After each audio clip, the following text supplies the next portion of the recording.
Greatest Road Warrior Animal, and you're watching Jobber Jabber. Oh, what a rush. All right, guys. It's my favorite time of the week, man. Tutu's here from Jobber Jabber, and we're rubbing it raw. Last night on Raw, which would be, God, what's the date? I'm out of touch, man. Holy crap. Oh, let me look at the 19th. Holy crap. March 19th already. WrestleMania is just around the corner. And of course, this WrestleMania had a bunch of stuff that's leading up to WrestleMania. So let's get started.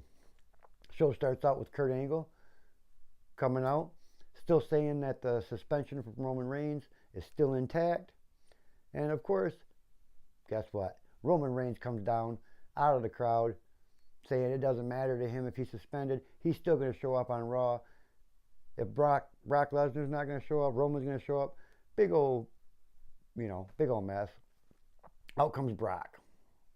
Brock comes out and beats the crap. Well, first of all, Kurt had the security come out and handcuff Roman. After he's handcuffed, Brock, of course, makes his appearance, beats the crap out of Roman Reigns, builds the story up for WrestleMania, just so we can see Roman Reigns win at WrestleMania. You know what's happening, so why even do it? And of course, as Roman's being taken out in an ambulance, he still gets beat up. I mean, Brock just beat him all the way out of the building, so we'll see what happens with that. No big deal. Alexa Bliss comes out, and she starts to apologize to Nia. And of course, the apology leads to, I didn't mean it. I still don't like Nia. Poor little baby. Wah, wah, wah. Yada, yada, yada. And when Alexa Bliss came out, she came out with Mickie James, by the way, and she took on Asuka. Now, what was the sense in this? I have no clue, because it wasn't going to be a title match. Asuka wasn't going to lose her winning streak. Kind of senseless. Another attack comes. Nia Jax attacks Nia Bliss. Or Alexa Bliss. And then guess what that leads to? Kurt Angle announces the match that we all knew was going to happen. Nia Jax versus Alexa Bliss at WrestleMania. It's going to happen. It's going down. And I knew it was. I knew that was coming. Then Braun has his promo about how he beat every tag team in Raw. And there was no hint to Braun getting a tag partner, which was kind of interesting. And as Braun's doing his promo, the Bar came out. And Braun said he was going to take on one of the Bar. Or, I'm not sure who set that up, but Braun ended up taking on Cesaro. Cesaro and Sheamus kind of bickered back and forth. Sheamus said he had a knee injury. It ended up being Cesaro. Braun beat the crap out of him.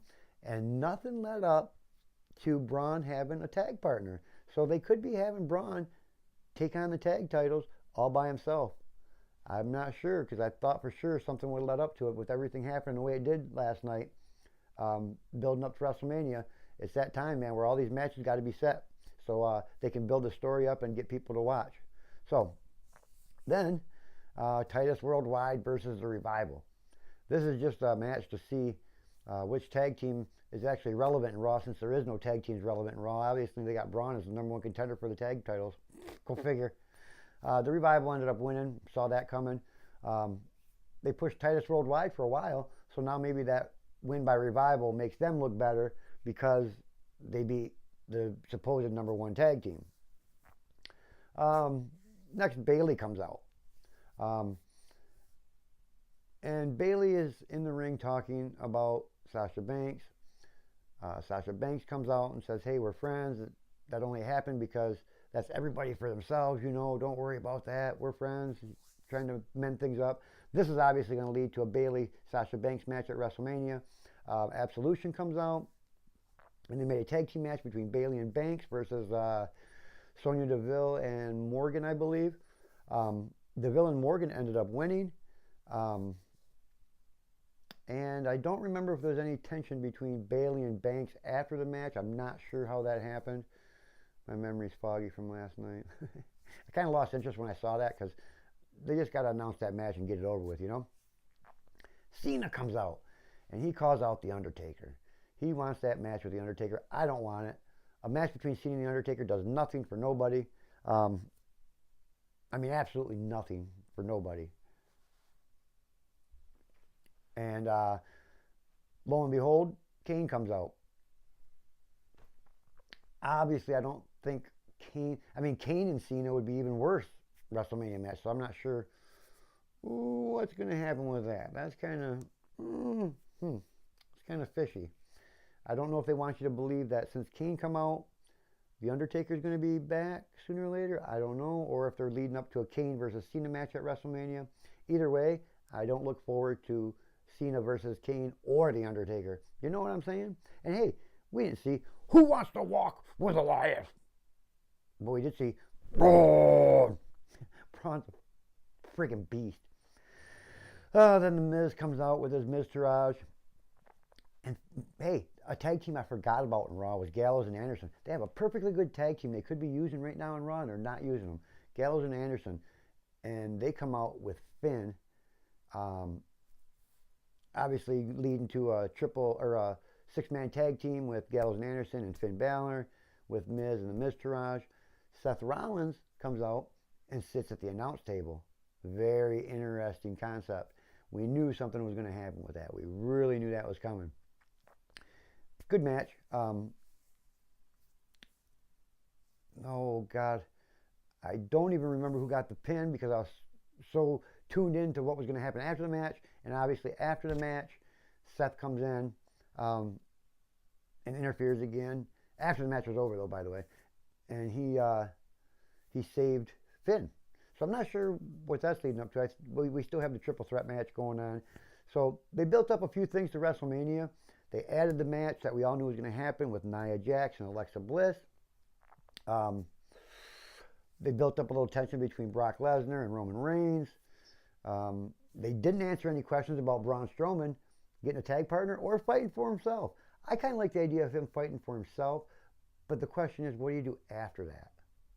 The thing is, if Braun wins them tag titles by himself, a loss to a tag team would still make him look like a beast.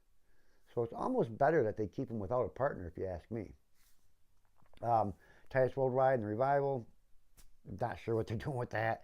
The Bayley-Sasha Banks thing, a little tension built up. It's going to lead to a Bayley-Sasha Banks thing because Bayley's not giving in. Sasha's trying to say, hey, we're still friends, but Bayley's not having it. So I'm not sure where that's going. Well, I know where it's going, obviously. It's leading to a match between Sasha Banks and Bayley.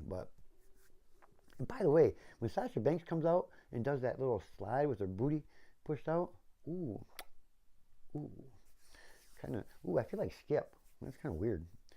The whole Cena Kane thing, Cena Undertaker thing, Undertaker needs to stay away. We talked about this in our WrestleMania preview, but I don't see Kane and Cena being a good match, man. You're just wasting a slot that you could put something else way better in there. But who do you put with Cena? If you want Cena in WrestleMania that bad, who do you put him with? I don't know. I'm kind of confused with all that. I'm curious to see where they go with it, but yet I'm scared because WWE has a weird way of doing things, and sometimes it's not good.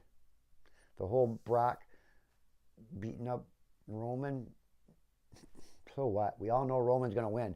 So I don't see any excitement there. However, when Raw went off the air last night, Ronda Rousey came out. I believe it was after, I'm not sure. And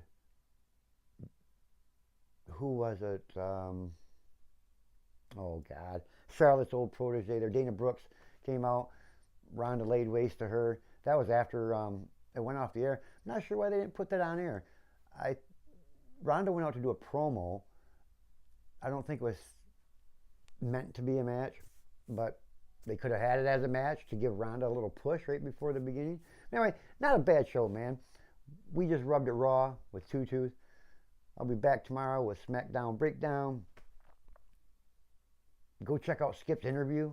Oh, why did Farley hire him after that interview? That's why me and Farley don't get along. He's a... You're watching Jobber Jabber. This is Two Tooth. We'll talk to you later.